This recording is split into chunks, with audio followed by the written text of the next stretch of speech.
And hello, welcome to Tips and Tools for Sunday School, where we are training teachers and building programs for life transformation. And I'm your host, Sister Patty, and welcome to day 2 of our weekly lesson plan.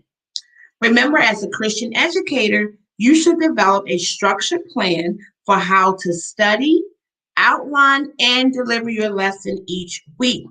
And we're going to share with you each day activities that you could be doing to help you effectively prepare to teach. And listen, why don't you drop any comments, any suggestions, recommendations, thoughts, or tips you can have, as we are always learning and we are growing together. Today is tip 44, and we are on day 2.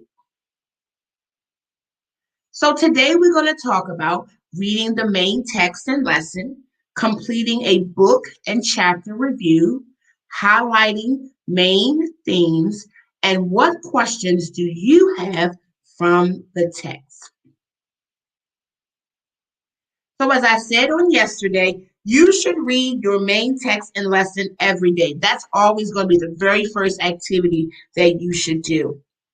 So completing a book and chapter review. Now, when you complete a book review, this is literary analysis and a critical evaluation of the text. You want to know the who, what, when, where, why, and how of that book. Who is the author? Who's the audience? What's the genre? What's the major themes? When was it written? Where is Jesus in the text? That's always a key question. What is the purpose for this text? Is there any controversy around this text? People arguing about who the author is? Are they arguing about when was it written? These are things in a book review that you do to help bring context to the scripture that you're reading. Also, then go to your chapter. Your particular chapter, where does it fall in the book outline? How does it play with what happens before and what happens after that particular chapter? Is there any other parallel scripture in that chapter review that you could read that brings, again, context to the text? Highlight the main themes for your lesson. There should be one central theme, but there may be some other sub-themes that you want to pull out of that text and start to develop some information around.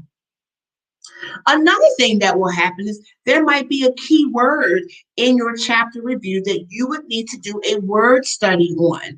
What does that word mean? Where else is that word used in scripture in the same context that is used in your particular lesson? And finally, what questions do you have from reading the text? And just write down whatever questions come to your mind as you read that text.